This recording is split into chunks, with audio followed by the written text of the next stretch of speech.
changed a few settings also, so hopefully that's going to help out a little bit for this live stream.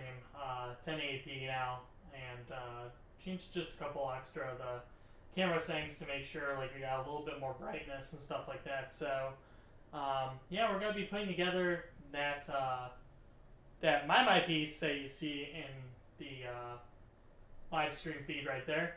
I need to put up the restream chat first though, so I can keep tabs on everything and kind of answer questions and stuff like that while I'm doing this. So I'll briefly go over kind of like everything I've done over the past few days, putting this guy together, cleaning it up and stuff like that. The only reason why I didn't live stream those parts was because it was tremendously boring. The fun part's gonna be putting it all back together and seeing if it works. But it looks like got the stream going. Everything looks good. So I'm just gonna, I guess, kind of jump back into it. I need to grab these pieces on my couch real quick though.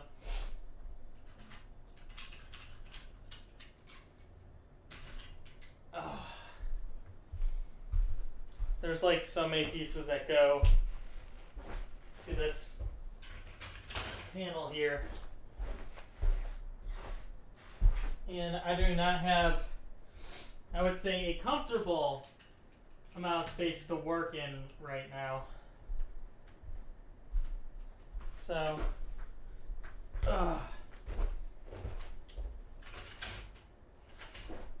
see, like times like this, I wish I had a workbench or something, because it's just awful having to work on the floor all day. So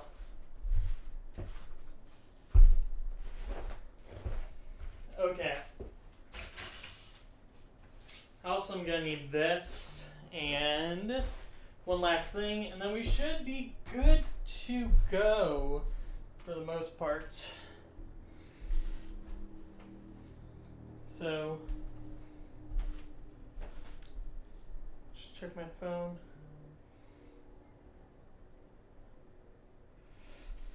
Okay. Alright, I think we should be all good.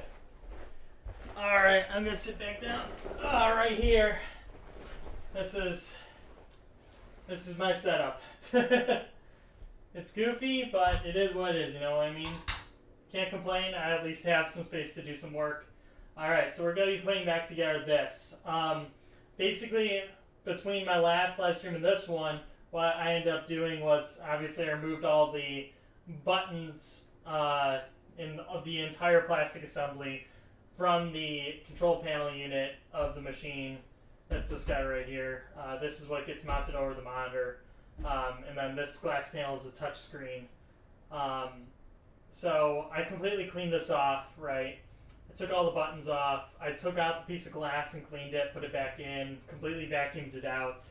The plastics right here were super yellowed out, just due to age, dust, skin contact, oil from people's skin and stuff like that. So it was yellowed a lot, and what I ended up doing was I put all the pieces of the plastics into a bath in my laundry room, and in that bath basically I put the laundry detergent, Fabuloso, and dishwasher detergent, and that seemed to really clean it up pretty well.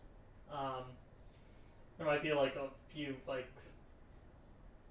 little pieces of magic eraser on it. There were some scrapes and stuff on it, so I used magic eraser just kind of clean up the bottoms and everything so there's no streaking.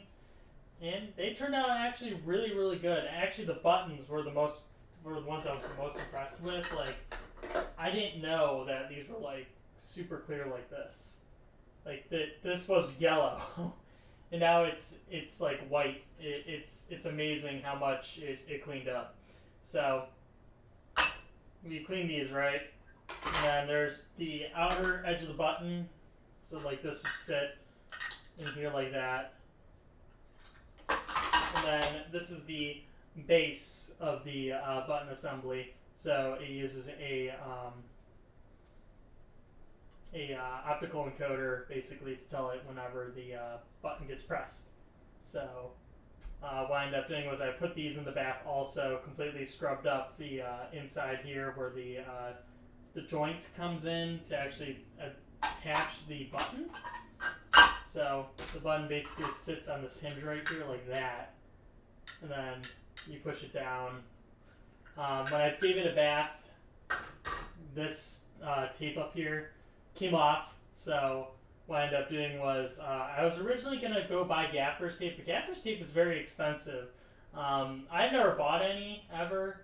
I had this other fabric tape that I ended up using. I don't know what it is, but it ended up being like a perfect solution to put right here. So whenever there's the button gets pushed all the way down, it hits this instead of plastic and doesn't chew away the plastic. So just having that old tape ended up saving my butt there. So I had to go buy a gaffer's tape, which is like almost $40 a roll. What else did I do here? Put alcohol all over the optical encoders, and what else we're gonna do actually too when we're putting this all back together. I might put some white lithium grease on the hinges, and I will also put white lithium grease on this little arm. Some of it kind of got washed away over just use. I never have cleaned this off or anything. So apparently just to avoid so much like friction and chafing, they put this like grease on this metal arm. So when it gets pushed down by the button, it's not shaving down the plastic. So we got replacement grease. Let's go ahead and put in there. But yeah, I think what we're going to end up doing to start is actually put on all of these button assemblies first. Is it harder to clean than a DDR machine? They're both kind of different. I would say a DDR machine is a little bit more difficult to clean. This is just awkward in lots of ways. The DDR machine, like once you have it completely opened up, it's a lot easier to work on. On here you can see there's like all these screws and assemblies that you can't remove. Like they're like literally welded on and stuff like that. So cleaning this part was kind of frustrating. On the DDR machine, it's a lot easier, and yeah, I would say both of them have their drawbacks. DDR obviously takes probably a lot longer to clean up. The MaiMai machine didn't take nearly as long, so that kind of is, I guess, where I'm heading with that. But yeah, we're gonna go ahead and I guess place these all in here for now to start off. So we're gonna go ahead and put 8 in here. Just to start off. Now, before I actually bolt them down, I do need to put on the hinges or buttons as I go through, and then I'll also put on the button, obviously. There's going to be parts of this that are going to be a little bit awkward to work on, just because it's obviously pretty long, this assembly, and I'm on the complete opposite side. So you're going to probably get wonderful views of my hair and stuff like that. Okay, we got all that. So, these are all the button assemblies. Alright, so the next part is going to be this hardware pack. So, this morning I put some alcohol in here just to kind of clean up the hardware in this bag. So, they've been kind of soaking in there. As I take them out, I am going to put them, kind of like rinse off the rods with this washcloth. And we'll see how it feels. If it feels like too tight, then I'm going to go ahead and put some lithium grease on it.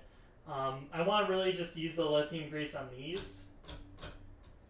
But if I have to use this also on the hinges, I will. I just will be very, very careful with the amount I put on. It looked like it did have grease in there at one point, but obviously giving it a bath and kind of brushing it off, it's not going to be pretty much in that assembly anymore, and it's got to probably catch a lot is my guess, but you never know. So we will take these out, them a little bit of a clean since they've been slinging the alcohol for a while. And then we will we'll see how it feels once we put the rod back in there with the button. So a couple other things to note with like the buttons and stuff like that. So on this button, I'm gonna try to get this in a little bit close. So you can see there's a hinge here and a hinge here. A lot of my buttons actually are damaged. One hinge is broken off where the second one is. It doesn't seem to make a huge difference, honestly, though. As long as this middle one is here, that's all that really matters. So what I'm going to do is I'm going to inspect each one of these, and then I'm going to try to put all the broken ones on the Player 2 assembly. So if I ever get replacement buttons, I can go ahead and just take that assembly out, replace the buttons real quick, and then put it all back together.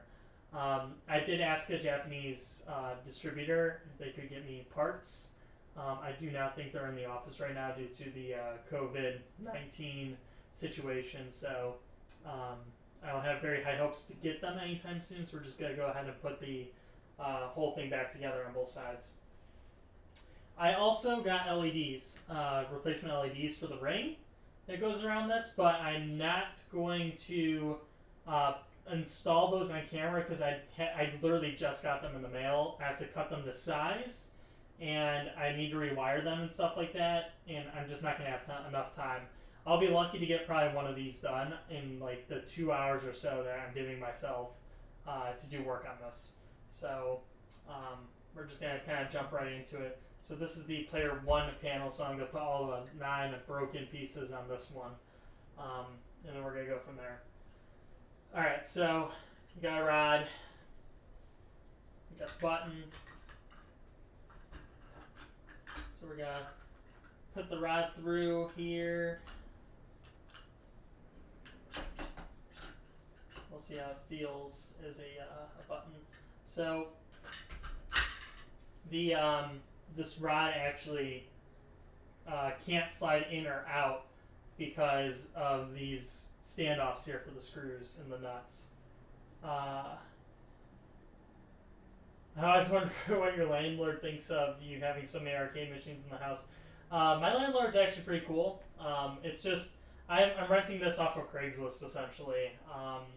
I tried to go through like just every way in California.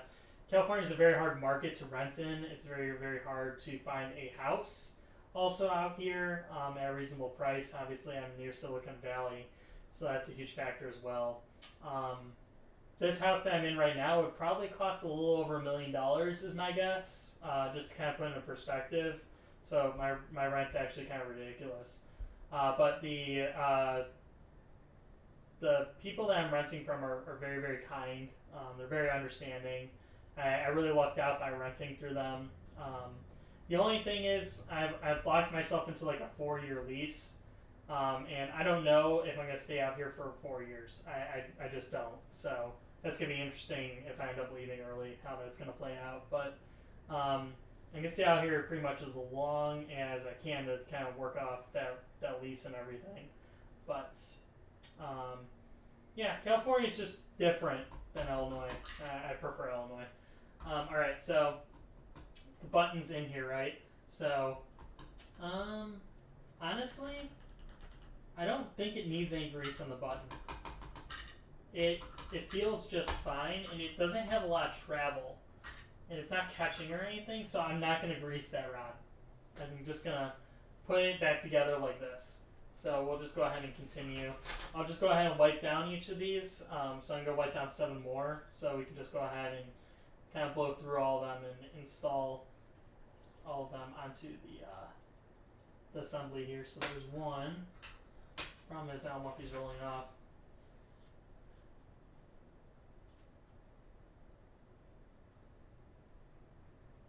Yeah, it's different out here. It's a completely different market. I'm in the Bay Area. The Bay Area is a very wealthy area of the United States. It's probably the most expensive place to live in all of America. So it's very expensive. And the house I'm in, it's not huge. It's a 1-story,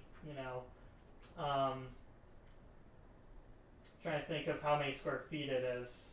I don't know, like probably like 2,000 square feet. It's not huge. It's probably a little less than 2,000 square feet, honestly. Maybe like 1,800. I think might be like a more accurate representation. But yeah, it's, you don't get your bang for your buck out here. The big reason why I wanted to move out to California at all was mostly to get Japanese arcade machines a lot more reasonably, and then to probably work my way back to the Midwest. But with my current job and stuff like that, and I have to kind of wait for an opening to work my way back out there, and I don't foresee that happening in the relatively near future, especially with this COVID-19 thing going on. So I really am kind of lost on how long it's going to be before I make my way back out to the Chicagoland area, at least. It sucks too because I was going to visit my family a few weeks ago, but it wasn't a thing because of the crisis and everything. My trip to Japan was canceled. That was supposed to be in a week from now, actually, a little less than a week, and that was very disappointing. It wouldn't have been a fun trip with all this stuff going on anyways, but it still sucks. I got my money back and everything for that, so it's just a matter of me rescheduling, honestly, so it's not horrible.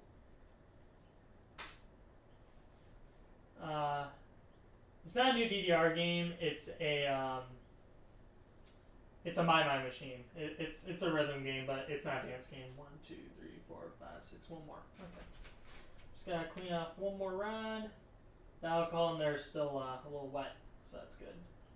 It was sitting there for a little bit, kind of like soaking it up. Get all that grease off.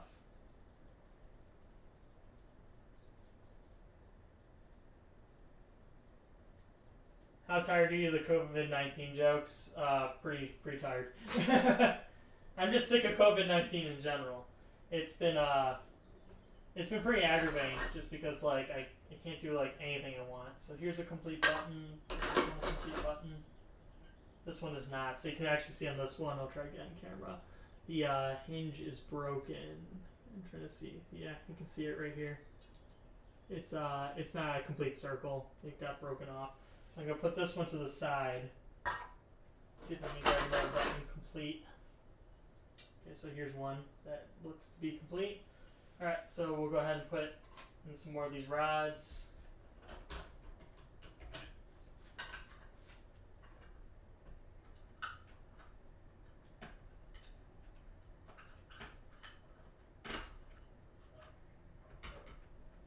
Okay, maybe I have to pull out these whole assemblies. I can just not see what I am doing.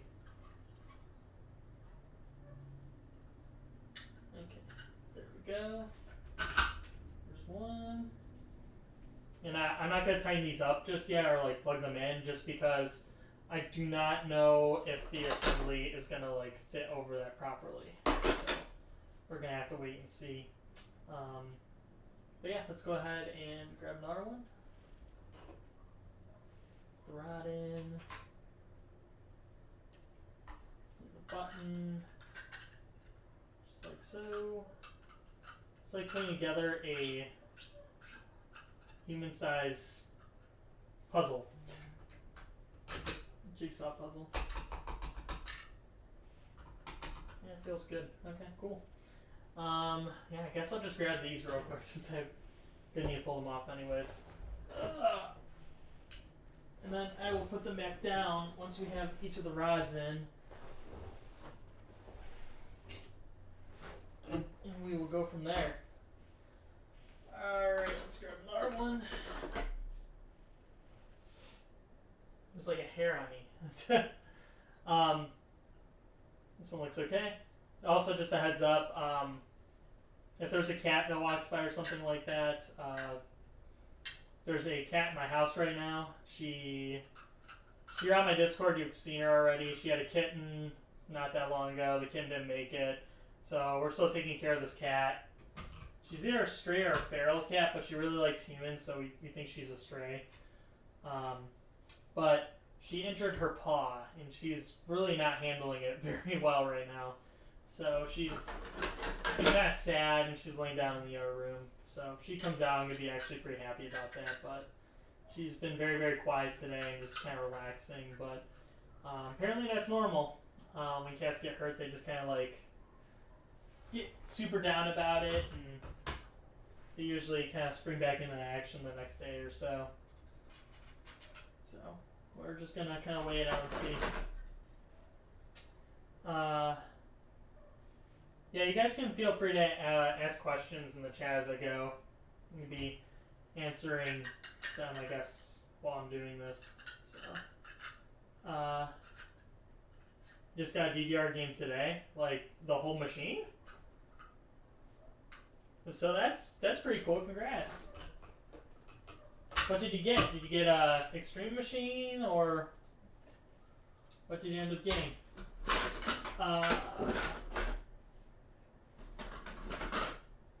Okay, this one has broken hinges. This one has broken hinges. This one's okay.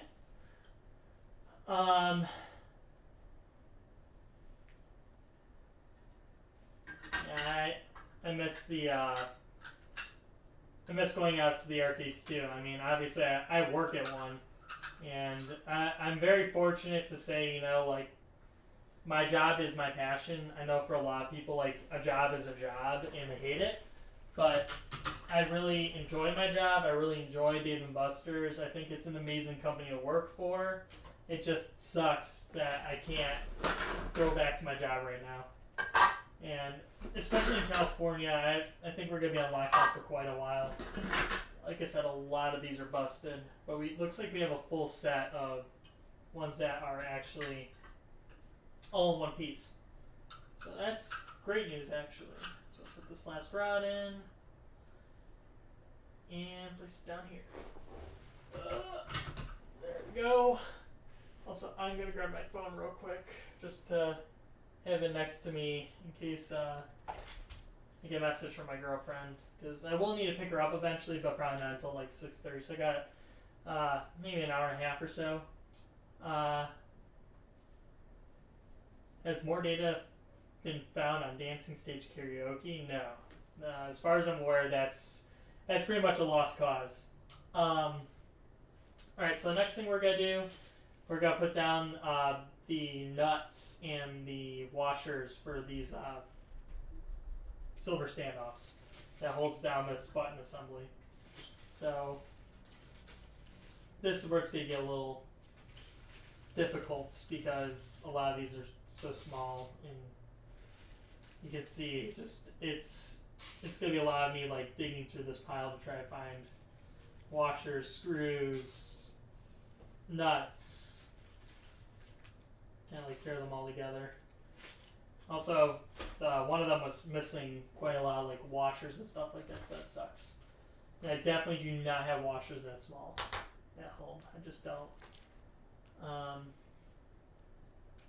You got DDR Max and you're from the UK. Oh, congratulations. Take care of your machine.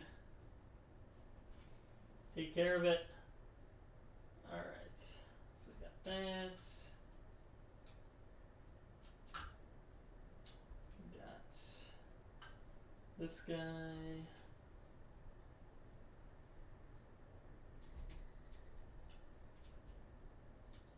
And we got this guy.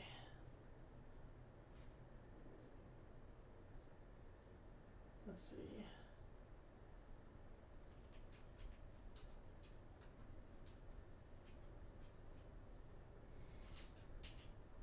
I wonder if the Tiger guy has watched the Tiger King.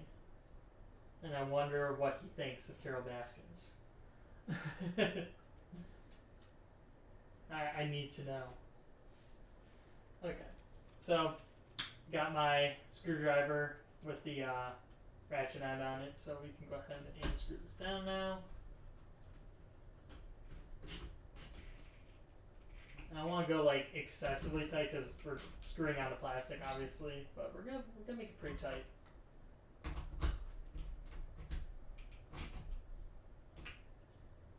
Now, if this ever like comes apart or something, I will put Loctite on it potentially. So yeah, that's nice and tight. So before we put the casing over the buttons, which I'll it goes like that. So before we put this on, we're gonna go around and put grease on these. So these kind of just are definitely open like that until I get those on. Alright, so we're going to continue just kind of going around. Now, another thing I wish I did, I was so tired last night because this was taking a lot longer than I had initially projected. I wanted to put music together to kind of like listen to in the background, so it wouldn't just be me talking, but I didn't get around to it. And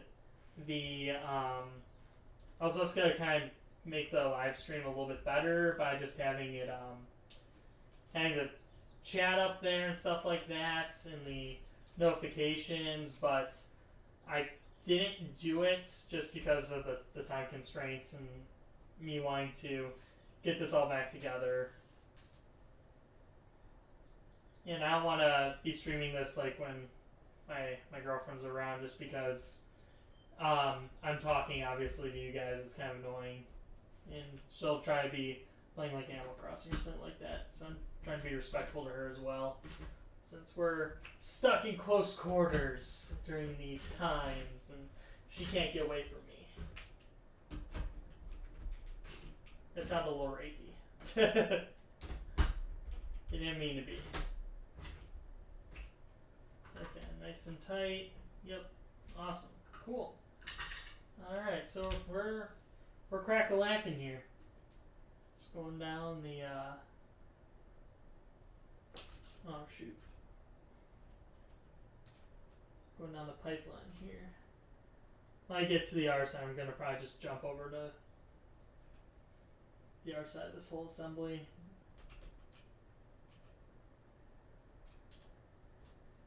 So each of these gets a washer and a split washer. Now, the other side of the machine, the player 2 side, is not going to have enough split washers and washers for the entire assembly, unfortunately. I just do not have enough. Whoever took this apart last did not do a very good job putting it back together. And I will say that whoever it is works at Sega, one of the Sega arcades, so you can blame Sega for this machine being in kind of poopy condition. But I digress. Because we're moving along.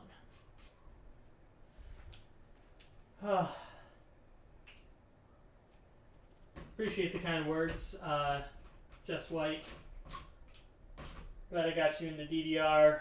Hopefully you're enjoying it. Every time people say that, I greatly appreciate it. I don't feel like I've done a lot, honestly, in the community as much as other people. I just made a lot of DDR content, especially like on YouTube back in the day, but more recently I just play the game for fun nowadays. I mean, I play for score still, but especially with this COVID stuff going on, like the only time I play DDR is just to have some fun, just because like, what else am I gonna do right now?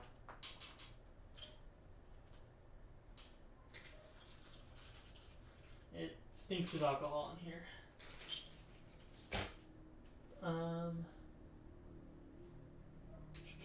Trying to see if there was any other chats I missed up there.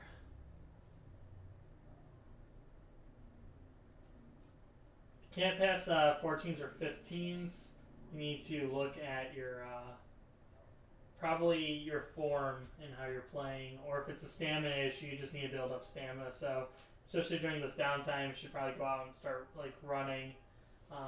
Obviously, keep yourself distant from other people still while you do that, but yeah, that's basically what I did in high school. Was like, I went to my gym teacher and just like, I want you to tell me how to increase my stamina. And he's just like, you're gonna run until you can't run anymore, essentially. So like, during gym class, he made us run a mile on a treadmill, for instance, and I would run 3 miles in my PE class, and it was just like fuck that, like. I just stopped running after the mile, and then I just walked the track because that all I was asked to do was the mile. I'm just like, well, fuck that, like I want more stamina, so I'm gonna continue running. So I would just run like through the entire gym class as much as I could until I got tired out, and he's just like, you should join the track team, you'd be really good. And I'm just like, nah, I play dance games, man. That was pretty funny. Appreciate the kind words on how fast I was and stuff like that, but I just wanted to do it for dance games. And look where it's brought me. I'd say I'm pretty successful for playing dance games and the career it brought me to.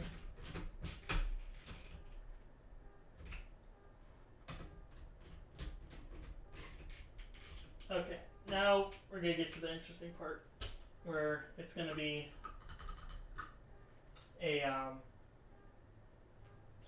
I'm gonna have to pretty much jump to the other side of the machine here. So it's gonna be a lot hard for me to read the chat. Let me use some of this hardware that I have right here though before I do that. So put that on there.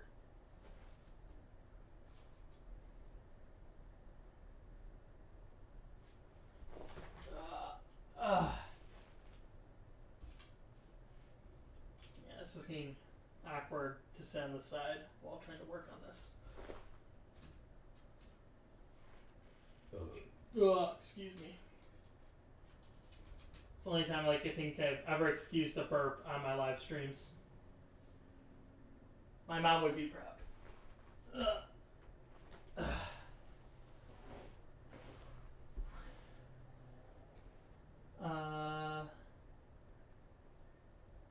Dance Masters, no. I had it for Xbox 360, but I never got really into it. It's funny because Jess, my girlfriend, she owns Dance Masters on Xbox 360. She has it sitting in her room, and she said she doesn't even have an Xbox 360. It's just so funny. So I played it for a little bit, and I did not like it. I do not like Dance Evolution. I was fortunate enough to play like a hacked arcade version, like the Chinese version, at a friend's house, and I got to play Pon Pon Pon and smack my butt when I was playing it because it's part of the dance routine, and definitely different than the English version. The English version, I felt it obviously had some like Konami songs and stuff on there, but I feel like the Japanese one was a lot more fleshed out, just because like it's just like, oh, we're gonna put these songs from the game or from like pop music onto the game, so like you can actually dance to them now. The only thing too about like Dance Masters is like I don't get the scoring. Like the scoring doesn't seem to be a thing. So that always threw me off. It's like you're gonna get AAA for being accurate, but you didn't do the dance, so who fucking cares? It's just like this is confusing. Like you should be grading me based on like how closely I follow the dance routine or something. So, yeah, kind of poopy. If you get any other cabinets like SoundVoltix or 2DX, how are you going to manage the network side since most private networks don't allow public streaming of the recent games, don't work at all without it? Well, just like some of my R games, I don't stream every game that I own. So if I do end up getting one of those games, I would just probably be using a private server and run them that way. Now, I also have thought about doing eAmusement Cloud on the SoundVoltix machine and wire it up to a computer and play it that way, so I could still stream it, and it would be on the the SoundVoltix machine. I would probably do the same thing for Infinitus on the 2DX machine as well, but I haven't really looked into getting either of those machines yet. Sound Voltex, like I've asked several times for a Sound Voltex machine, and I've been offered ones, but they're not running Vivid Wave, the new game, and I do not want to get a Sound Voltex machine without that hardware kit because it gets very, very expensive. If you're trying to kind of hack your way through it, and I don't want to do that. I prefer owning the legitimate hardware where possible to make the legality side of it, not as shady. So that's kind of like where I am with everything. Alright. Okay, so I'm going to screw those down, and then I'm going to hop on the other side and do those last two buttons. Lara's in the chat. Hello, Lara. How are you? When did the stream start? Did I miss anything? No. I've just been pretty much sitting here putting these buttons on. Stream started maybe half an hour ago or so. Alright, let's go ahead and tighten these down. Cool. Get in the way of the stream for a minute here.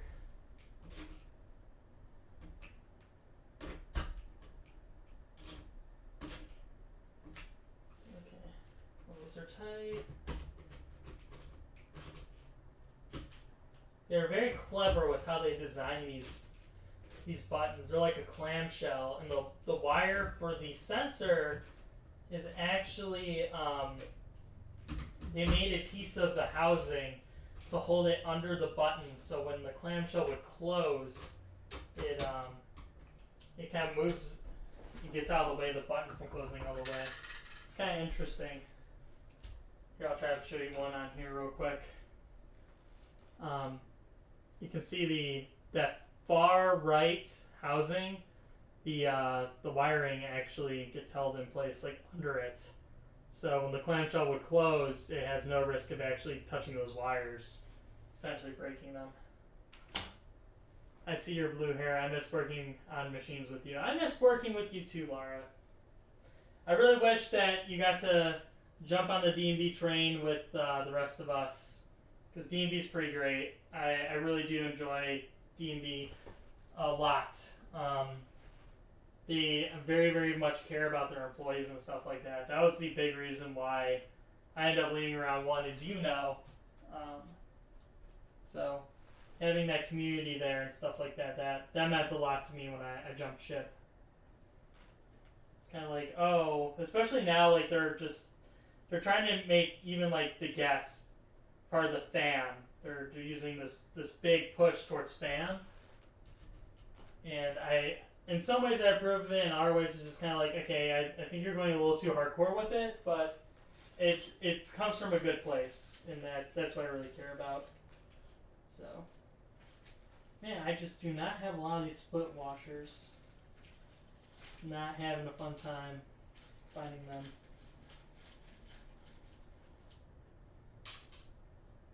You're coming up here when D&B opens, right? No. My other tech will likely be up there, though, my senior game tech. I was going to do that trip initially, but his GM and his senior game tech that worked at his old store in Texas are actually going to be at that store that's opening up near Seattle. So I let him do that new store opening. I do want to visit Seattle at some point, just because it's somewhere I've never been before. But with the COVID situation, I do not foresee it happening anytime soon.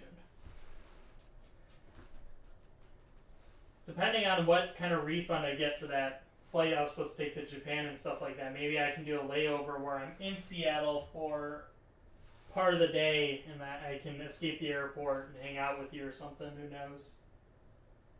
That'd be pretty dope.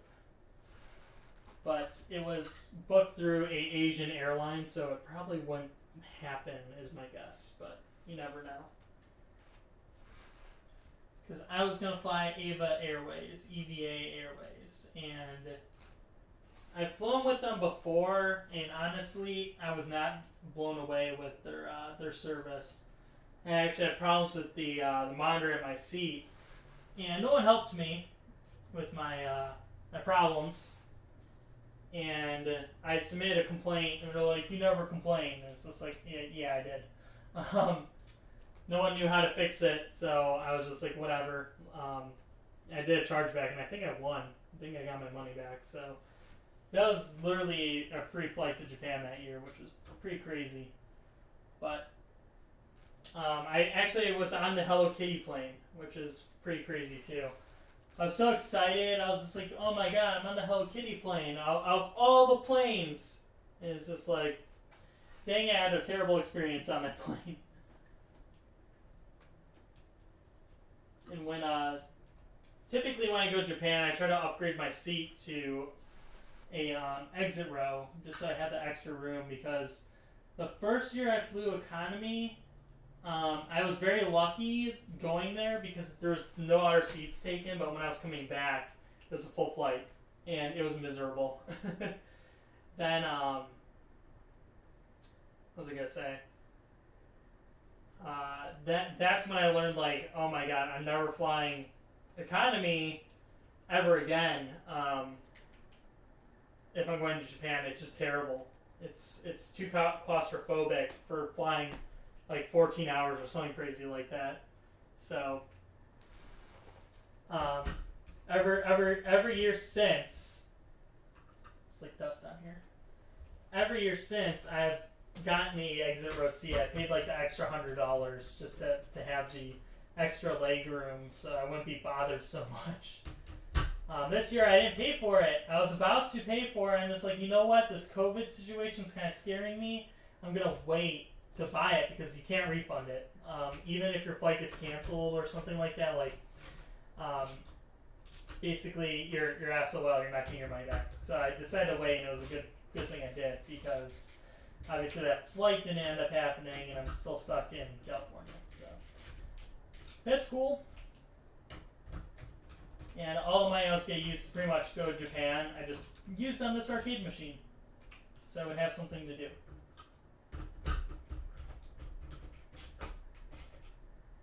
Okay, cool. Yeah, I think I screwed everything down.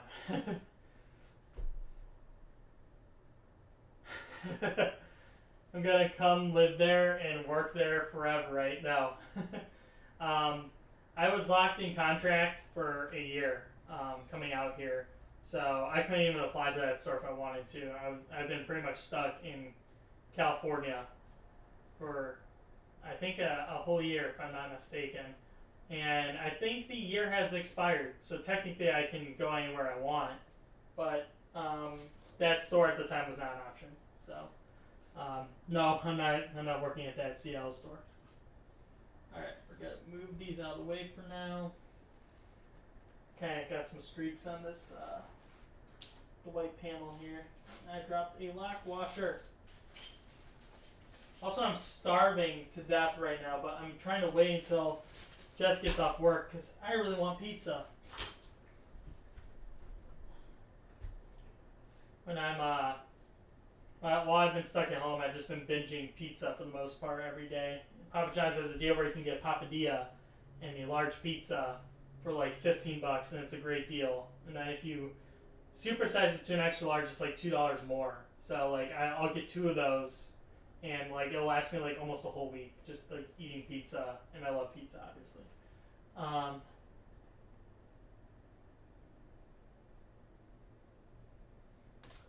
No, I mean, for my flight, so my hotel.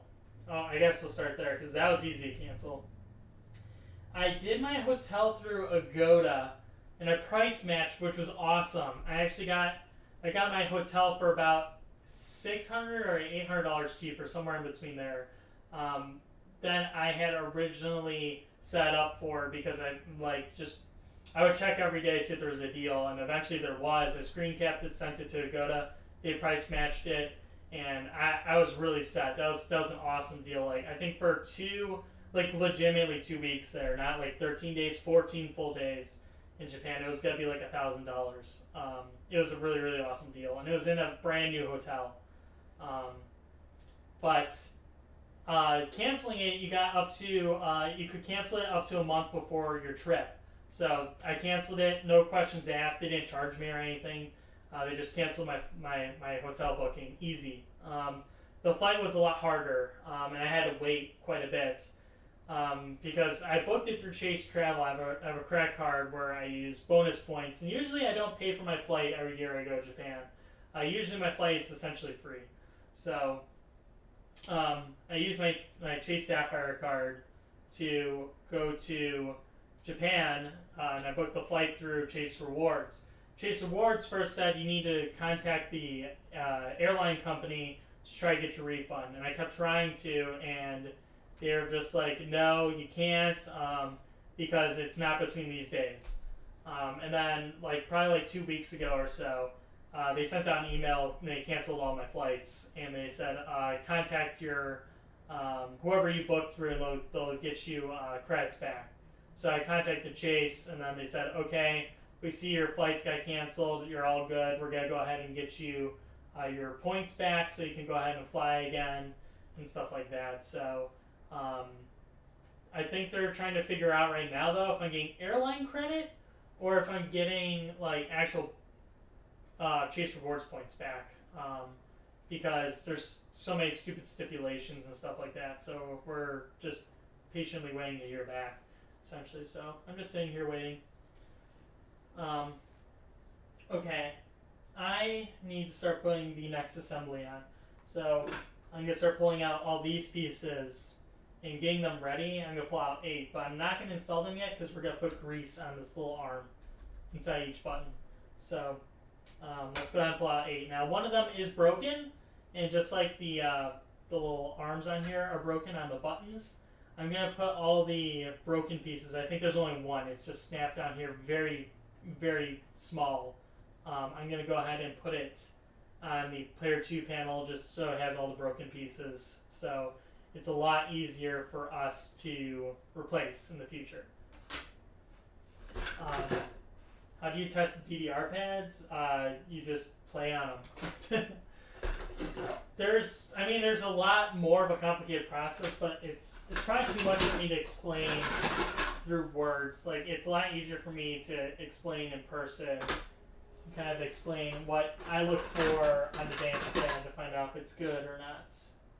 This one has a slight crack on the housing here. I don't think the rest of these are like that. This one has a small crack too. This is what happens if you over tighten the screws on it. Let's see if I can get on camera. You can see it's cracked where the screw holes are. It's still one piece, but someone over tightened it. So I'm trying to make sure all the ones I put on this are in really good shape at the very least. Because I'll probably buy a whole set of replacement parts, is my guess. This one has a crack. It looks like most of them are going to end up having a crack, though, so I can't be probably super picky. So it's 3. It's 4. It's 5. Okay, so here's the cracked one. You can see here. It's cracked, but when it's all put together and this is held down, this doesn't move. It's one solid piece. So it's not the end of the world, but I like to have my machines perfect. So eventually I would like to get it replaced. I'm going to put that one to the side. Yeah, I'm going to have to be not so picky. Here. I think I'm going to have most of them. Just whoever put this together did a very bad job the last time that they did. That one's really bad. Some of these are just why would you tighten it that much? Just absolutely ridiculous. Just gotta put all the good ones, the really good ones, on one side. Yeah, we'll go with this one.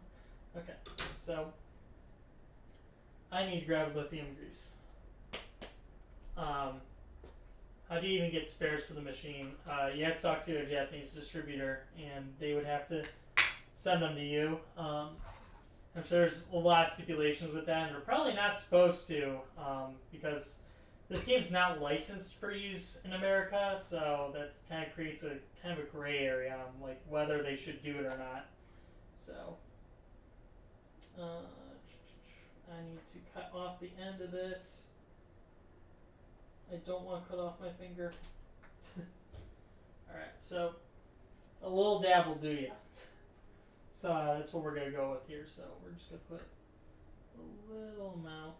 Come on. Ooh, it's super liquidy. It's not supposed to be like that. There we go. It's supposed to come out like that. Come on, just a little dab. We're going to go around and put a little dab of lithium grease on each of these. So they slide down a little bit better as the game gets played. I'm putting a little bit too much on them, but it's okay for right now.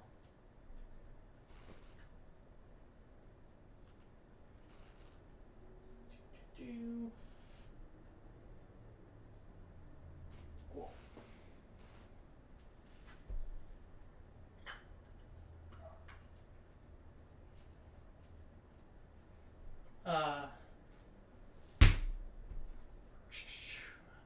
If you ever get a machine of your own, it's going to be far from perfect. Yeah, I mean, but that's the fun part, at least for me.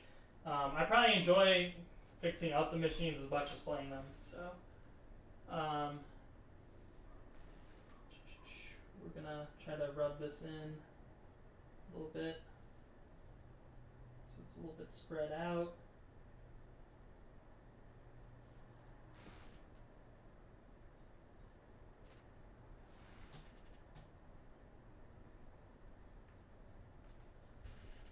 And then we can probably start putting this all back together. I might want to put a little bit on the fronts of the metal arms here. So I'll just use the excess that's on my cloth right here. Just kind of give them a quick rub. The front side.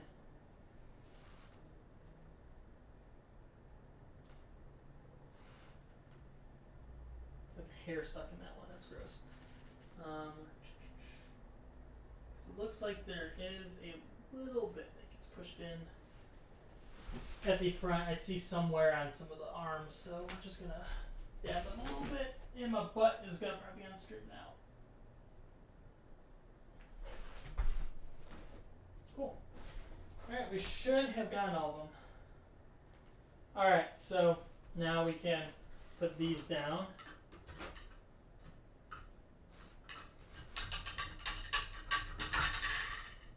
Hairball on there. That's gross. Don't strap a LCD screen in the front of the machine. That's lame. Alright, so next parts, we need to put these in place and get them ready to be completely strapped down. Just like that. So I gotta make sure that the wires don't get pinched. That's also a very important thing at this point. Or if it's better to kind of like feed them through like that. I'm gonna take a guess that that's probably the way they intended it to go. So I'll go ahead and do that. It just looks like it's gonna get pinched if it goes the other way eventually. It kind of scares me. Alright, we'll put 4 of them on. We'll put the R4 just down here for now.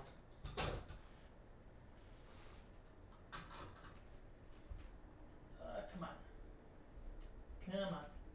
Well, I guess the R thing too is I want to make sure that the housing that goes on next to it actually won't get in the way either, and I don't think it will.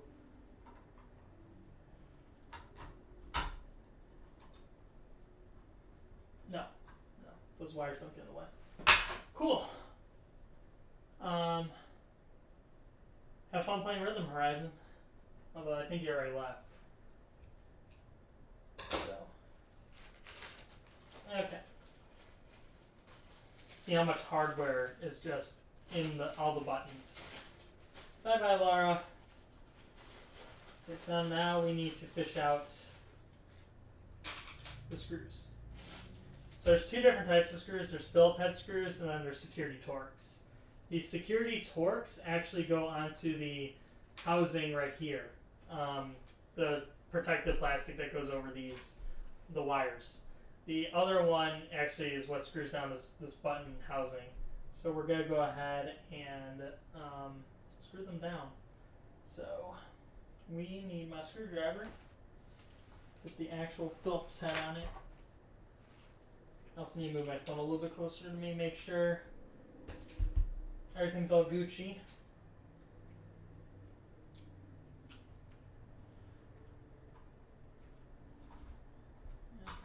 Push that down and put in the screw. So, and I can put it 100% tight yet because we want to line everything up. You can kind of tell which ones are which just from the color actually. The Phillips head screws are quite a bit more silver.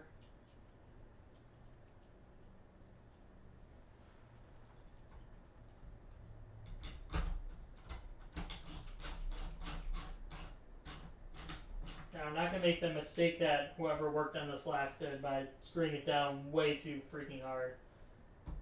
We're just going to put it down tight, but not excessively.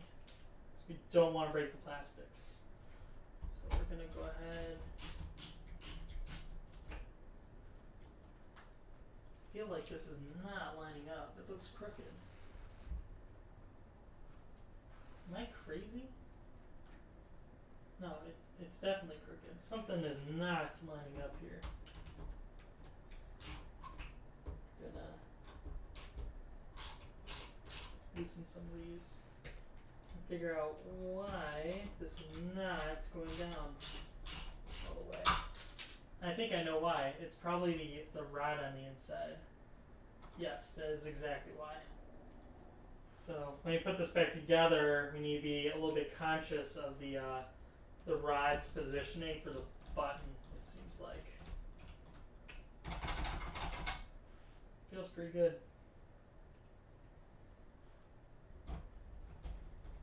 Okay, now we're going to tighten it down. Remember, we're going to make it tight but not ultra tight. Just tight enough. If I break one of these on the live stream, that would be kind of epic in its own way after I just pretty much ripped that guy apart that worked on this last. Cool. That should be good. It's nice and tight and it's not overly tight either.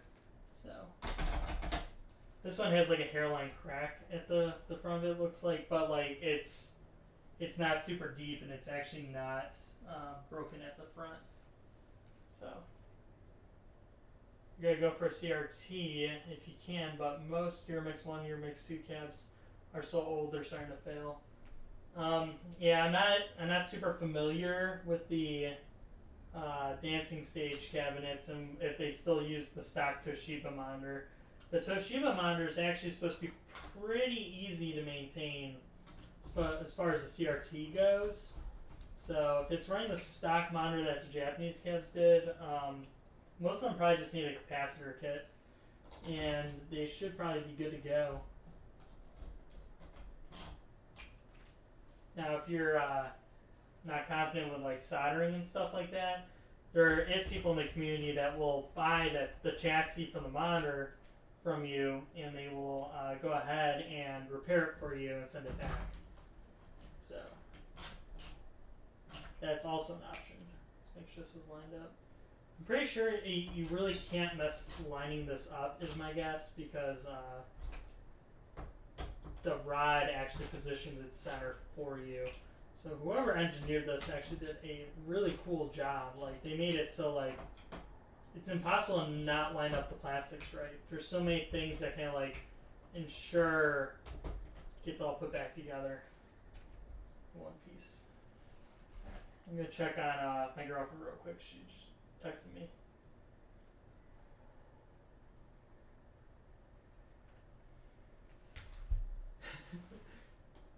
It's funny because girlfriend's asking if we can go get like burgers or something. I'm just like pizza, and she's probably gonna be like, no, please no pizza. I can't do pizza anymore. I can eat pizza forever. No.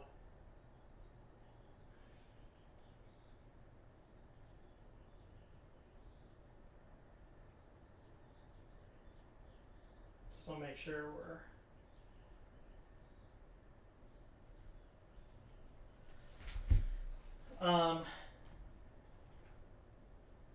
okay. Where was I? That one and that one. Okay, so we need to pull out the screws here. This is not what I need. This is not what I need either. This is not what I need. Nope. That one's like... This one's also missing washers. Interesting. I just want Phillips. That's all I want. Guess I'll do this one next. And we gotta make sure that the rod is allowing this to sit flush. And it looks like it is.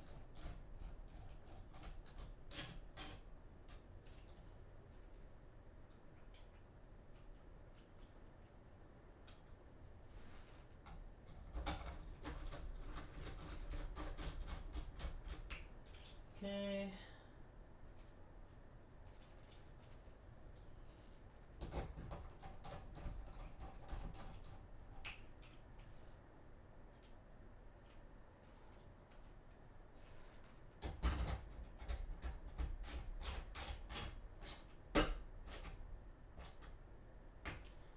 So we're not setting it down super hard. We're just putting it tight. Really key right now.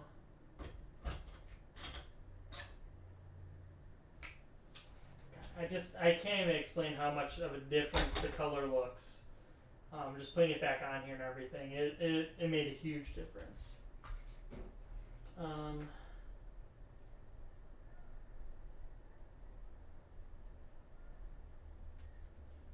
Guess we're trying to figure out what we want for dinner.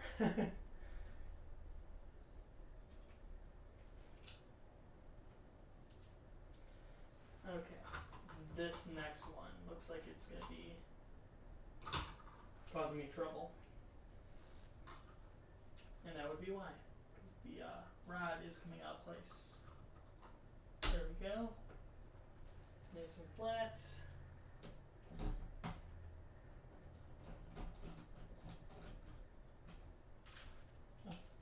It was ratcheting the right way. I'm gonna catch up on the chat here in just a minute. Just need to put down these last 4 screws, and I'll catch up with everyone.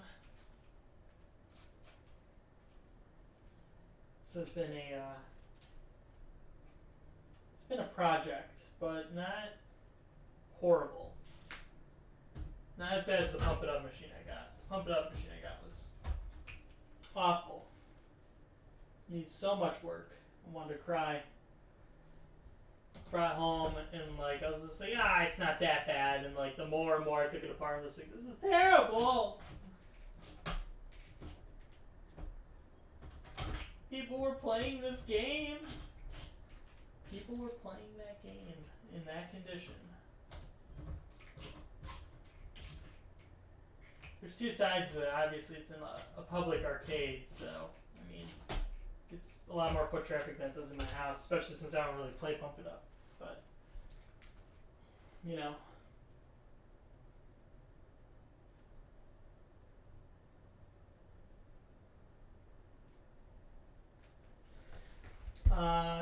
Alright, let me catch up on the chat here.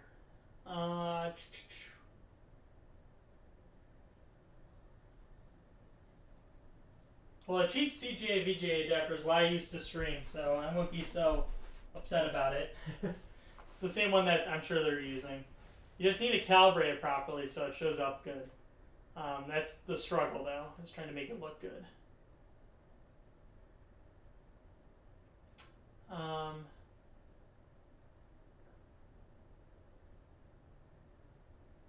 does this type of plastic yellow over time? It seems to, yes.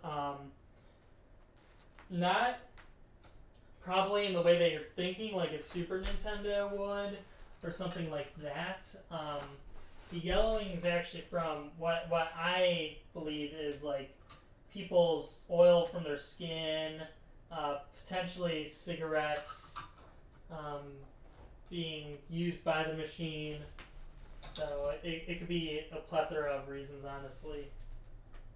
But I don't think it has the chemical in it that like a Super Nintendo would have, just because it's clear plastic, and so it doesn't really need. And this is not going to be a big piece of this machine. It does not have major electronics in it that could start a fire. It's all low voltages, like 5 volts, 12 volts. It's all DC. So my guess is it's just going to be oils and stuff like that from people's skin being on into the plastics and stuff like that dyed it yellow. But I do not know 100% for sure. It's just a guess. Okay. Everything is in place. So now we can screw the rest of these down.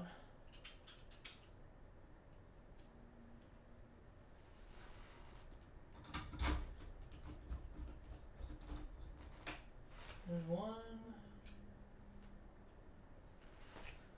Also, these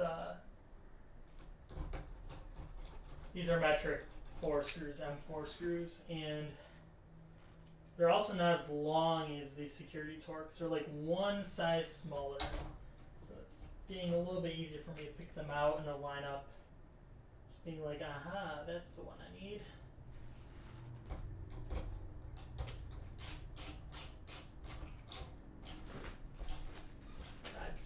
Such a major difference in just like the color.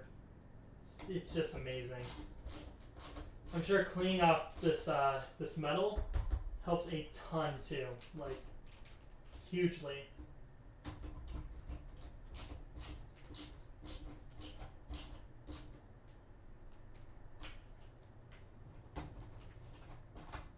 Now, if any of these loosen over time, I will consider putting Loctite on them.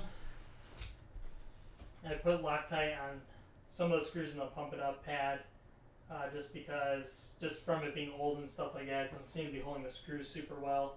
So, put some Loctite in there, so hopefully that stuff ends up not being a problem in the future. These are all security Torx, all of them. And there's these super silver ones that actually go on the outside on the protective plastic that goes here. So before we install that, we will need to plug everything in, obviously, and then move this out of the way once everything is all put back together. This is actually getting really close to being done, which I'm super excited about. But yeah, it's taking as long as I was predicting to put back together. So I might just do one of these on stream, just because it takes so long. Okay, so those two were the Phillips. Hair in there, that's kind of gross. There's Phillips. So there's one. How many more do I need? 3. I need 3 more sets. 1. I think, yeah, mostly Phillips this time. 2, 3, 4. 1.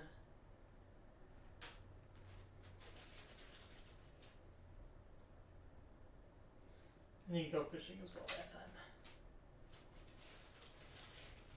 It's like putting a giant jigsaw together. I'll say it again.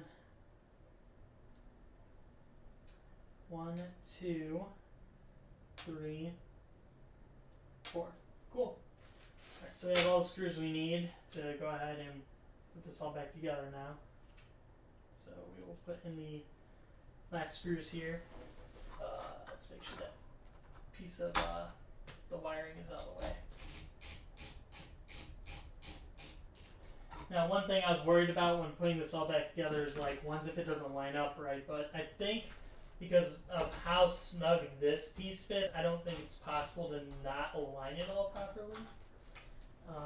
Because, like I said, this is actually engineered very smart. Like the hinge free floats for the button, but once you put this housing on it, it's held in place.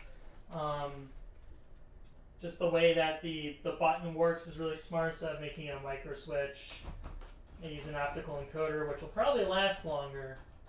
You know, there's smart decisions when they were designing this game, which is really cool.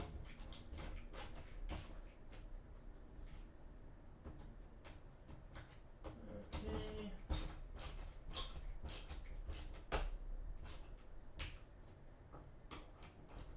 This last screw. Okay. And we are looking really good.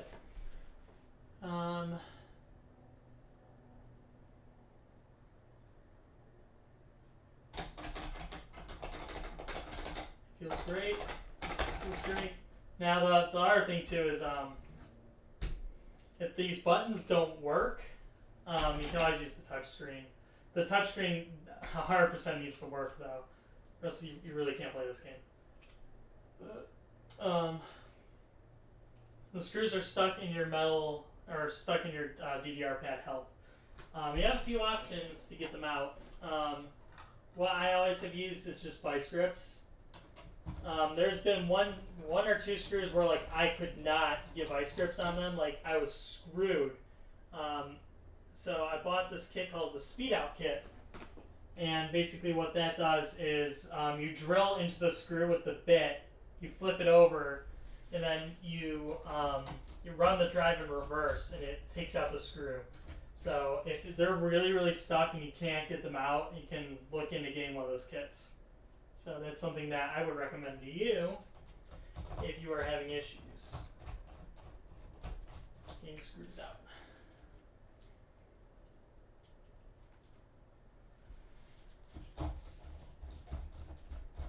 It's looking so pretty.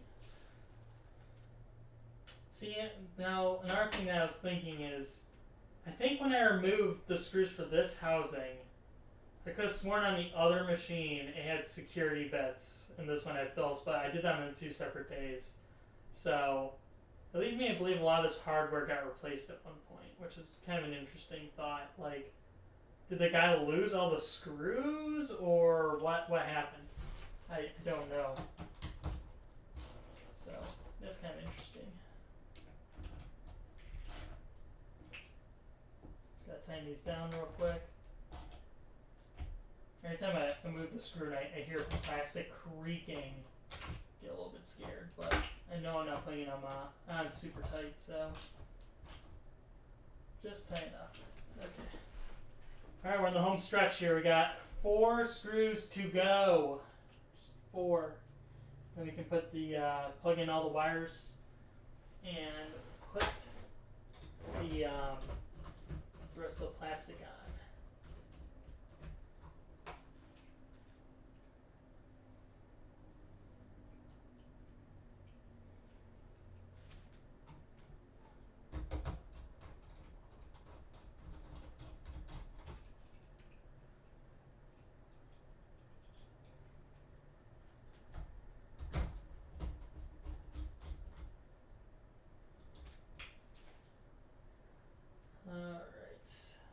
After this, we just gotta go back and tighten all 4 screws. And then we're looking cool. I also cleaned off each of these LED modules on here. I didn't remove them because it uses these plastic standoffs that I hate. And I always break them. Every time I try to use like pliers to pull them off, I always break them. So I didn't pull them off. I just sprayed it down with alcohol and cleaned it really well. So hopefully that just kind of helps make it a little bit clearer. But yeah, these are all nice and tight.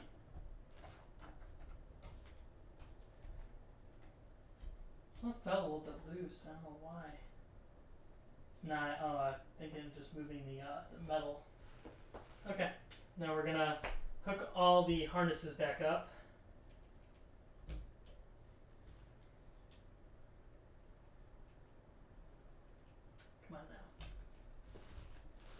So a lot of these I disconnected at some point from this little holder just to get around cleaning under it, because the wires were actually sitting here for so long that there's a big buildup of dust from it just caking there for so long. But I made sure to put them back in place so I would know which way the wires would get put back in. Also, taking photos of everything helps a ton. So that was something else I did, obviously. Okay, we're in the final stretch here, it looks like. So now, kind of like another thing I would like to do is kind of like hide these wires as much as possible, probably two. Just kind of stick them down there so they don't show up as much in the plastic. I feel like whoever was working on this at that Sega arcade pulled these out way too far. So we're just gonna put them down enough. This one actually did not get held in place super well. So we're gonna put that back in there. Cool.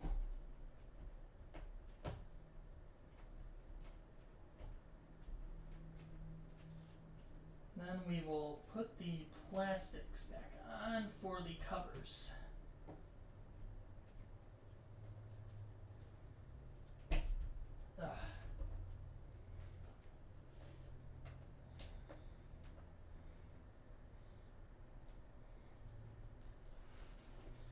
Okay, that's pretty much good to go.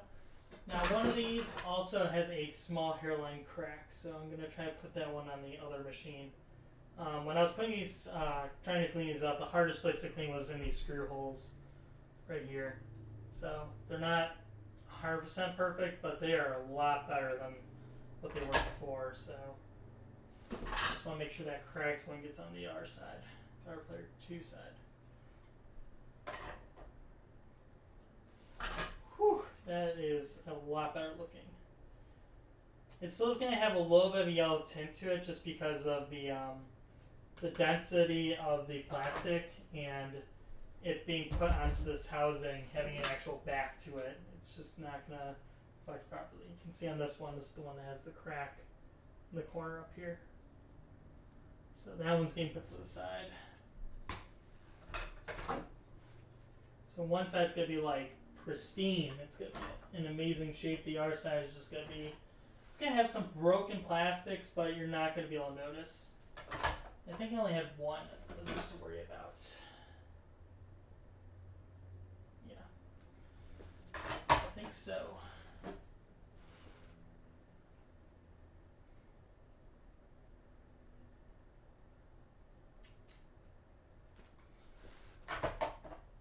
Okay.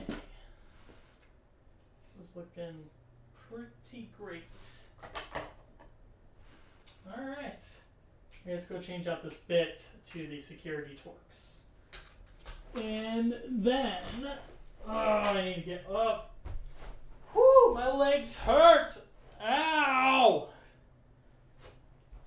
I've been sitting like a proper Japanese person for too long on my knees, and now my legs hurt.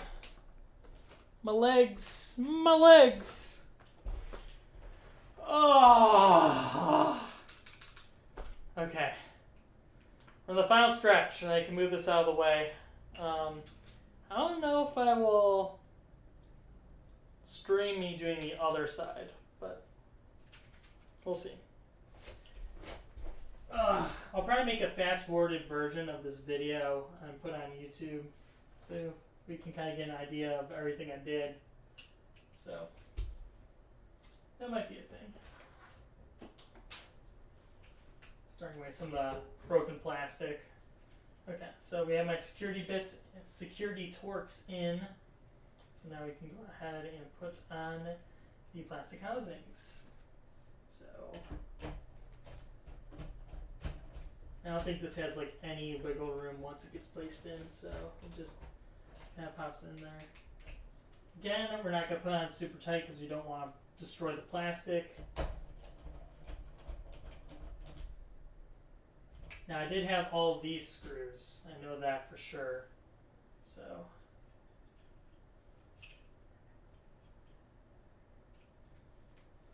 I should not be missing any when everything gets put back together here.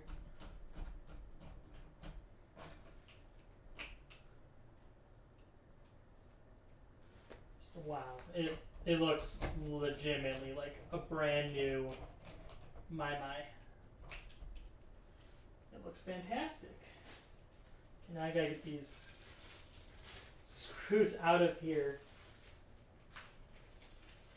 They're very distinct because they don't have like a washer and stuff like that on them.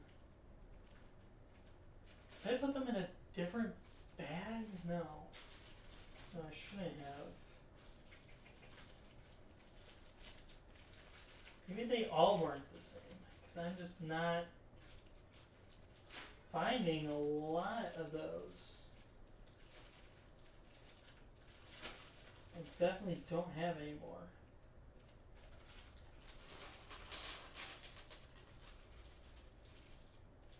Where's the Phillips? Ah. Should have taken notes. No, these are definitely the other screws. So, what I'm gonna do, just so they match up a little bit better, doesn't look as awkward, I'm gonna put this screw and the other one in the bottom of this side. Or I'll put it on the outer machine actually. I'm gonna put these to the side so they're not mismatched. I'm gonna have to take apart the outer side anyways in the future. So just for the sake of matching everything up properly, we're gonna go ahead and put in these other ones in here.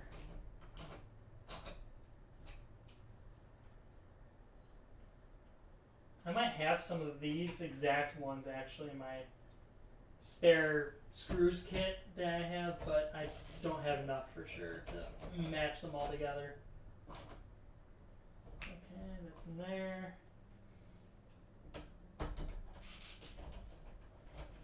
Take this guy out to the side. It's not gonna match exactly on the other side of the machine, but it's gonna be close. They're gonna be security bits, but they're not gonna be all the same. 4 of them are gonna be different. So let's go ahead and put the rest of these back in.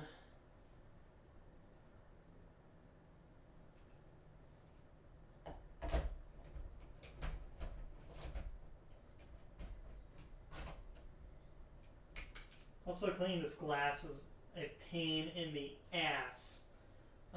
Trying to get like, first there's caked on dust, which I'm cool with that. Just take a Swiffer and a dry rag to it to get it off. But like getting some of the oil and stuff off the screen that was stuck on there was a completely different thing, and I really had to clean it very, very well. So hopefully the touchscreen works when I put it back together. Hopefully.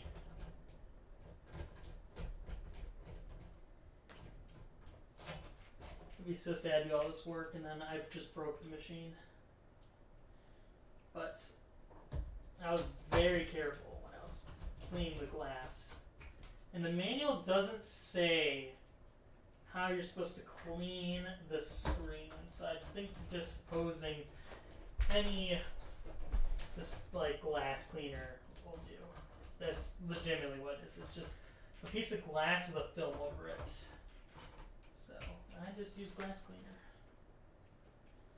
And this is looking pretty great. I actually might videotape me putting the this piece back into the machine instead of streaming me putting the buttons back on the other one.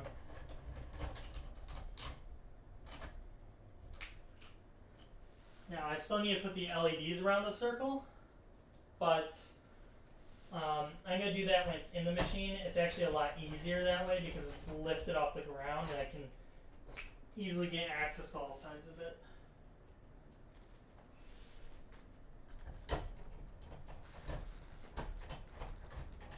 It's good I bought replacement 12-volt white LEDs because the LEDs that were on it are just destroyed. They're just ruined. So getting the replacement ones in here, it's gonna be awesome once it's all said and done. So I can't believe I sat on this side of the control panel like this entire time. It is awkward reaching over here.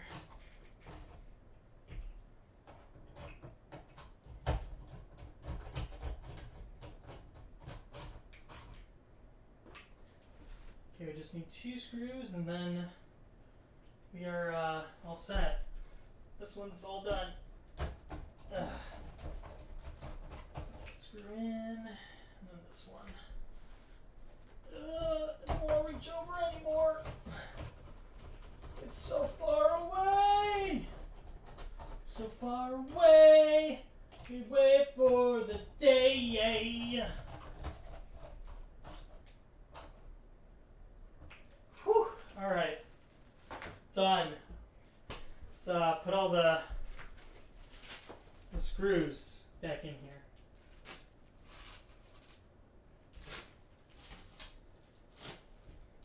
And we will lift this up. I'll clean up the some of the dirt left on here from the screws. The screws I didn't really clean up because they're so small, you know. Just want to make sure I don't get the lithium grease everywhere. Yeah, that looks great. It's beautiful. It's pretty just like me. There's a hair on here. God.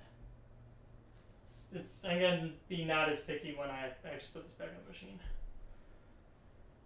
Yeah, it does look brand new, doesn't it? Especially with the light shining in on it from the outside.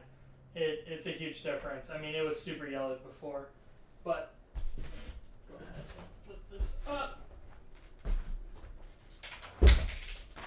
I just dropped something that I must have not had seen. I think it was just one screw or a washer or nut, but minor details. Let's try and move this over real quick. This thing is not heavy, it's just awkward to move. But yeah, that's what she kind of looks like all put back together. You can see how clean the monitor is. The light from outside is actually reflecting on the glass right now, so you can just see how clean it is. Let me flip it over so I can show you guys the inside, how well that cleaned up too. There's a lot of dust on the inside, which is no longer there. It's all cleaned up, everything. So yeah, this is a project, to say the least. Just these though, these control panels are like the only thing like I really need to work on. I have not cleaned up the plastics yet that goes over this piece, but that's gonna be my next project here. Maybe I'll stream that instead. I don't know. One of them is cracked. One of those is cracked too, and someone had actually repaired it, kind of cheaply, which is frustrating, but I guess kind of gives my machine a little bit of personality, just based on all that information and stuff like that. But maybe I'll move the camera over so we can look at me putting it back in the machine for now. So I'm gonna move my mic real quick and my camera. Ugh.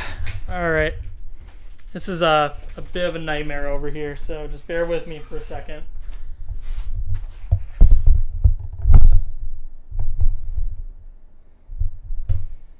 Alright.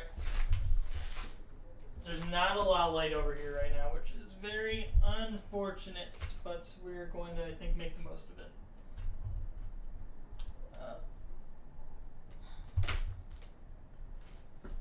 Okay.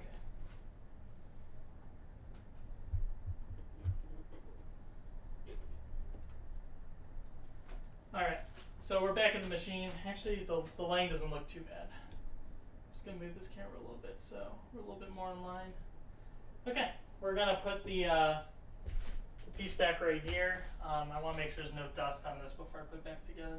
Just maybe cat hair or two, but it's mostly it.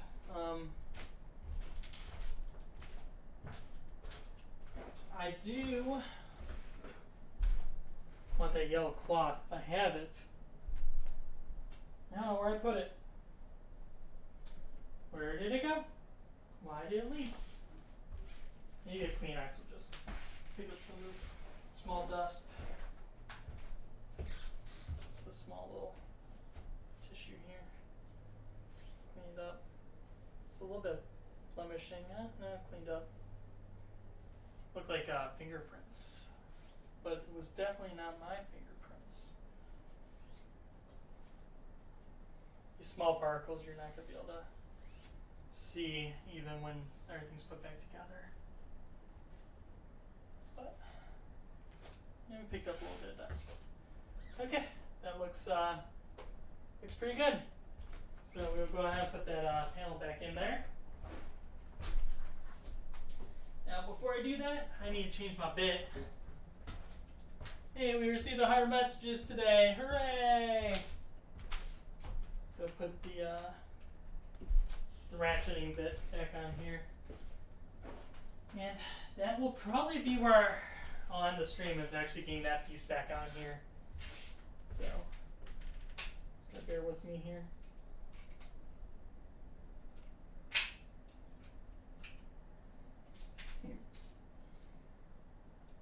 Yes, okay.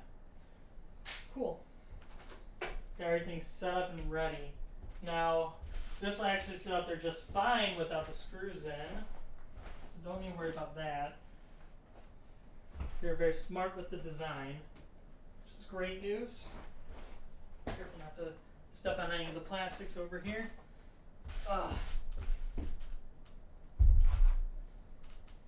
Okay, we're gonna put this back in there now.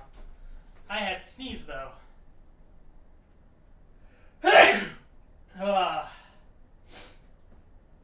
Why not stream the R half? Because I'm gonna have to pick up my girlfriend from work, so we're not gonna stream the R half of this. Plus, it's gonna be the same thing all over again. So, yeah, we're gonna put this back in now. We need to make sure we get onto the shelf. This is the most crucial part because it's actually the shelf to hold this all together. So we'll go ahead and try to get on the shelf, I guess, first. And there's just not an easy way to grab this where, like, I can see. That's gonna be the problem.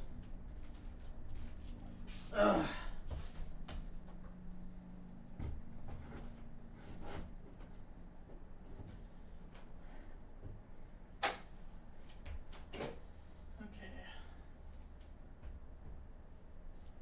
I actually got that pretty center.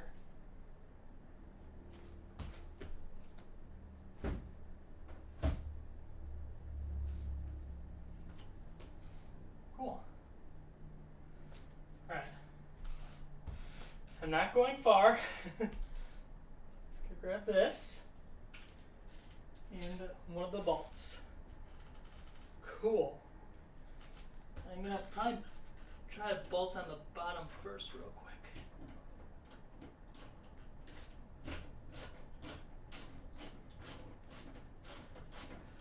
Just to be sure we're not going anywhere.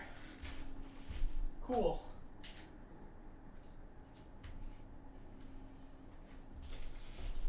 Alright, now I feel more confident going down here, not being absolutely crushed by this piece of metal. And we're not going to tighten them just yet because we want to make sure that this is center, which it looks a little off. That looks better. And we want to make sure we can get the R screws in first. Those are the important pieces here.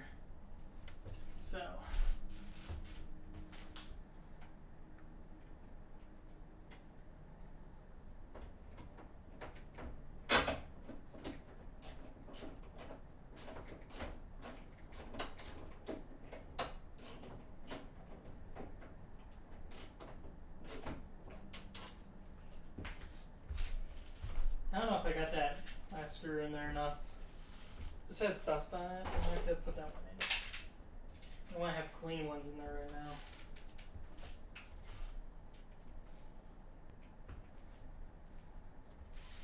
You can see some of my cleaning lines on the glass, which is a bit of a bummer. But hopefully it's on the outside, so that's easy to clean. Honestly, when it's put back together, you're not going to be able to see it though, once the monitor's on. So, it's fine. It's fine. Okay. I'm sure I will have enough bolts for the other side. So I'm going to put in these last 2 screws that were missing before.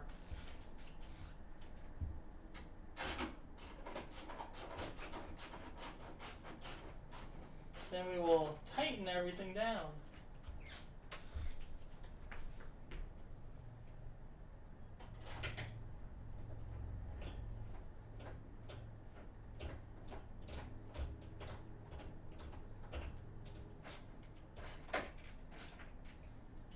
First one's nice and tight.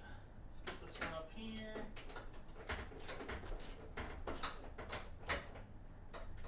Nice and tight. Plus my bit. Get this guy nice and tight. Yeah, I got that in there. Cool. Nice and tight.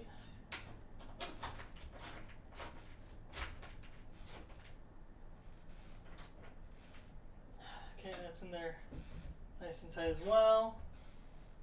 Looks like a lot of the blemishing is on the outside, so that's good. Yeah. It wasn't a perfect screen to begin with anyways. And plus you can kind of see the touch overlay without the monitor on. Okay. Alright, it's in there. There we go. Okay. So that's one side done.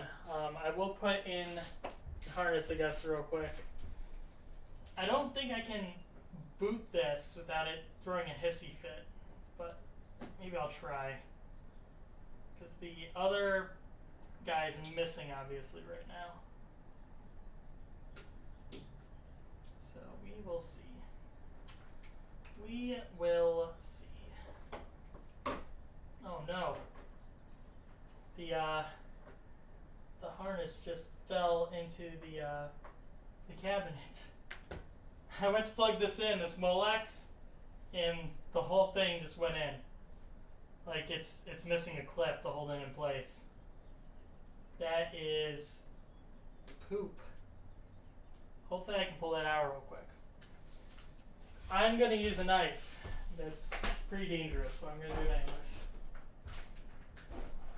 Well, I could use these scissors. I guess that'd be a little bit better. Try to pull that harness out.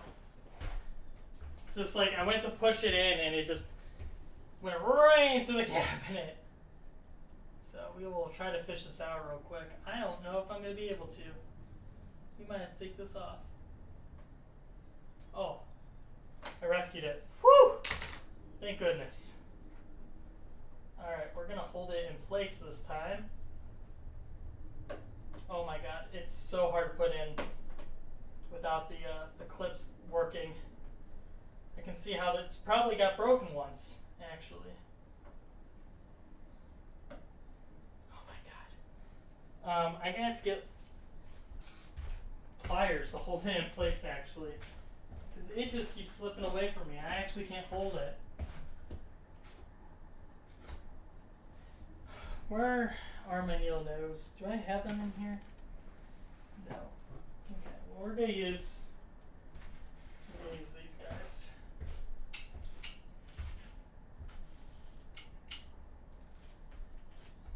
Hopefully they're not too large.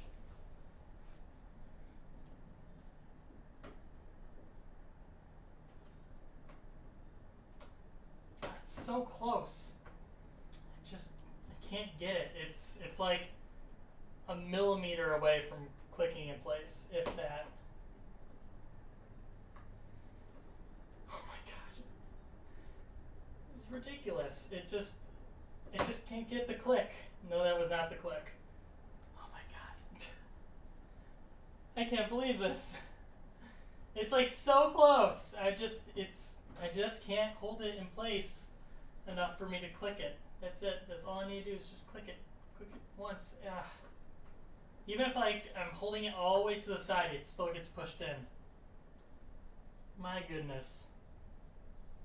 What am I gonna do? What am I gonna do?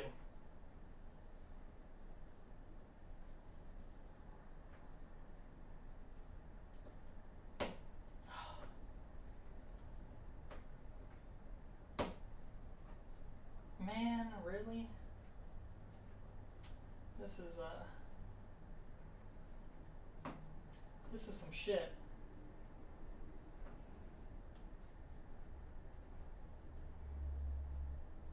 Oh my god. I can't get it in. It's so close. I have no way to hold it to actually get it in. I have nail nose pliers, I just don't know where they are. And that's the problem. I don't know if they're like in my garage or what. I just don't know. It's so close. I'm right there. Where are my nail nose pliers? Where did they go? I found vice grips. Oh my goodness. These things are huge. It's the same size as the other thing. Oh my goodness. Where did I put those? Well, I might have to end the stream here for now because I can seriously not get that last guy in. Is there like some way that I can hold it down? The scissors, like sticking it in there or something? That's kind of gangsta. I don't know if I like that.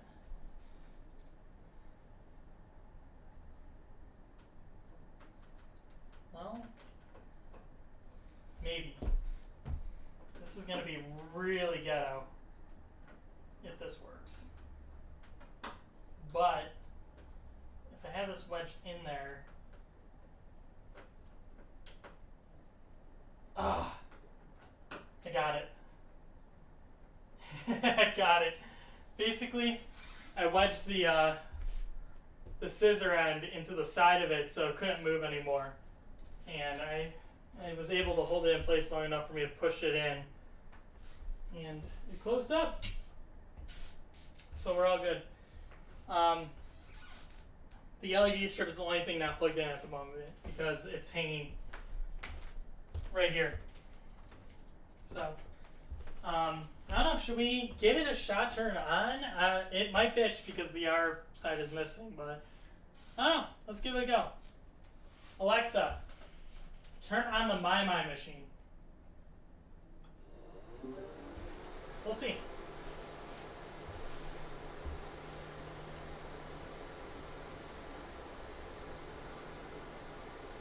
Well, nothing is started on fire. So that's a good sign.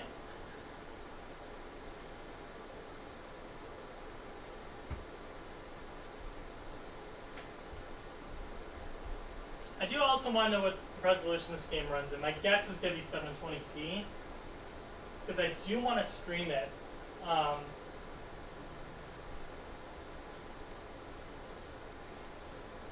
yeah, that looks beautiful. 90 difference. You can actually see the touch screen. You can actually see each of the panels that's inlaid in the glass. It's so clean. Awesome. Oh my god, what a world of difference.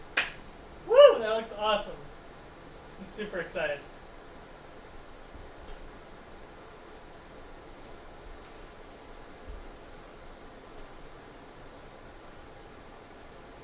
It's gonna probably say CPU, so I'm sure too high. It always does. Or it might give me can't find touch sensor. No. Alexa, turn off the MaiMai machine. Okay. I do have another ring edge 2 coming in, by the way. So, worst case scenario, like if there is something wrong with this ring edge, it's not going to be a big deal in the long run because I have one that's guaranteed working coming in. Alexa, turn on the MaiMai machine. But for some reason, if you cycle the boot, it works fine. And I think that's interesting. I don't know why that is. So, look how fat I am, by the way. I gotta stop eating all this pizza. Thanks, coronavirus. Thank you, coronavirus. Come on now. I feel like I guess there's a little bit of dust up there. Before I put the panel back on over the screen, to clean up where the it connects up there. Oh, it's 1080p. That sucks. I'd have to get a scaler. We'll see though. We'll see. But yeah, I already cleaned up there, but that was with the shell that goes over the game. Was still on it, so I didn't get to clean under it yet. And apparently, I just touched up there. It's gross. So I need to be careful because I don't want dust getting all over the screen. Obviously. Now, if it says too high CPU temperature, then I'm gonna be a little bit upset. But I won't cry over it.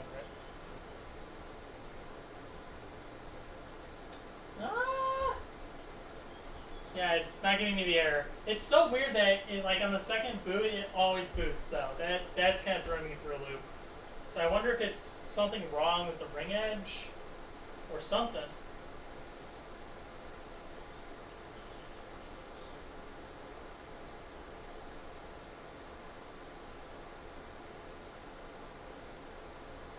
Felt like the disk check went relatively fast this time too.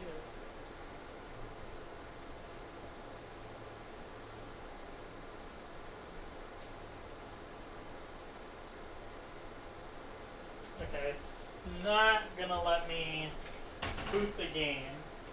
This is missing the touch sensor. So I'm going to test mode.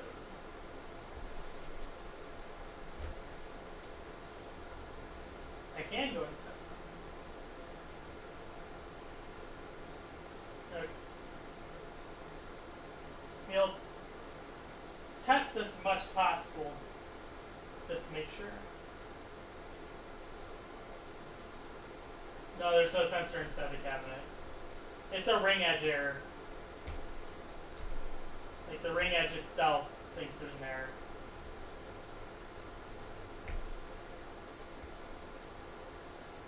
Okay.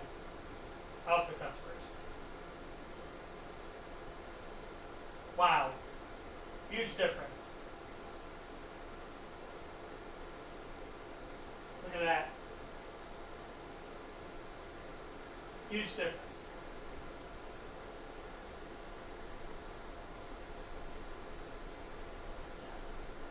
Yeah. Excellent. I love it. Cool.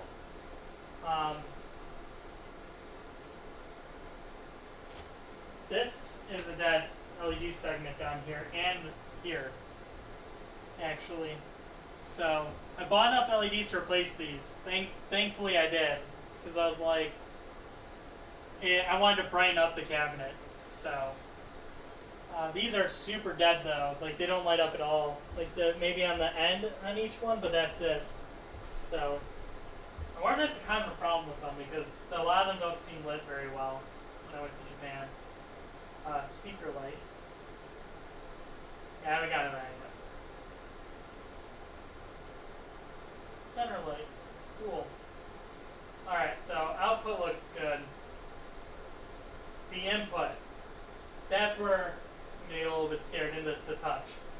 So that works. Works. That works. That works. It's good.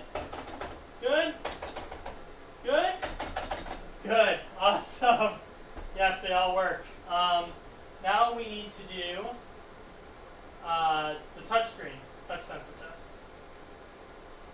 And am I on the wrong one? It says 2-player touch sensor error. It will not let me do touch sensor because the second one is missing. That's kind of shitty. But it is what it is. Because normally when you get to the screen, it would ask you which one you would want to test instead of seeing at the screen. This is the actual test screen, but because it's not plugged in, it's not letting me even test it.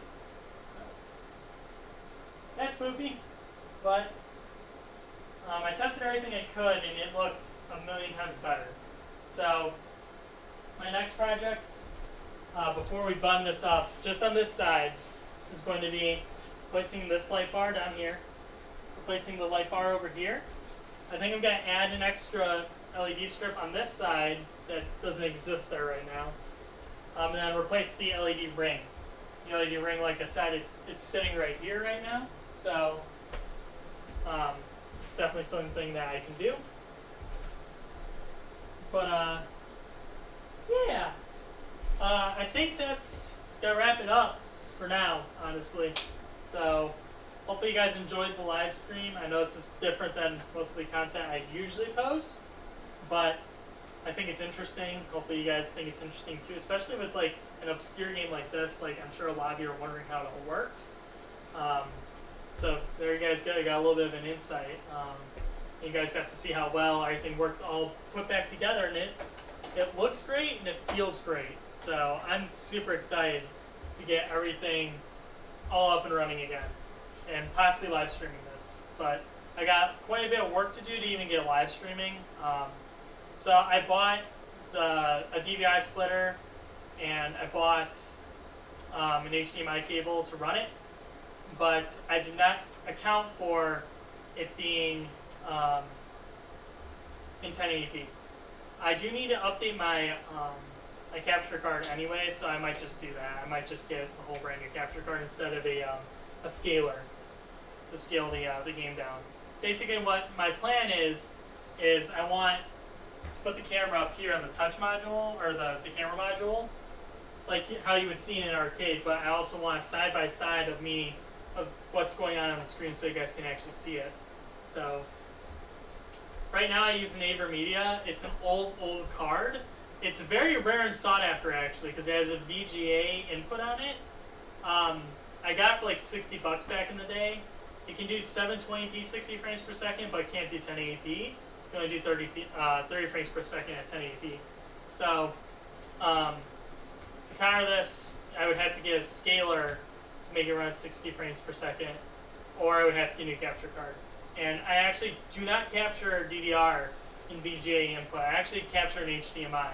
So before it gets back into my house, into the computer, it actually gets scaled on a VGA to HDMI adapter. So the image clarity is perfect, like basically when it comes out of the machine. And then it gets sent back into my house, into the computer where it gets streamed to you guys. So I need to go get a new capture card essentially. So I might just do that. But for now, let's go wrap everything up. Alexa, turn off the MaiMai machine.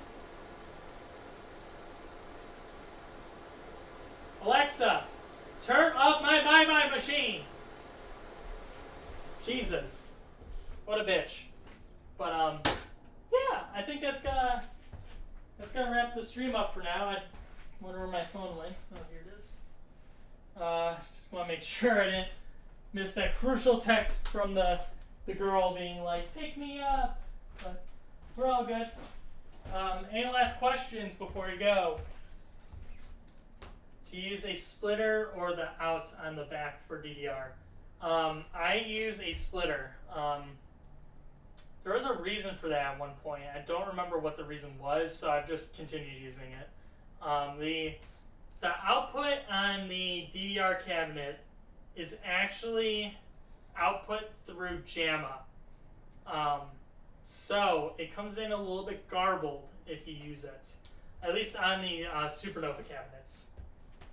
On when I streamed Fusion, that's actually how I streamed the game. Was I used the VGA out on the cabinets to be able to stream that game, because that's the only way to get video off a Python 1 board is to do JAMA output. So that's pretty much it. But I think that's gonna be it. I think we're gonna wrap it up now. So thank you guys so much for watching. Of course, especially if you guys tuning in for the first time. I know there's probably a handful of spectators that are like, "What the fuck is going on?" It's for an arcade machine. So, but yeah, thank you guys again for tuning in. I might be doing our stream in the very, very near future of buttoning everything up and getting everything ready to go. But for now, it's gonna be it for me. So thank you guys again for watching, and I'll see you next time. Oh, also, there's a DDR live stream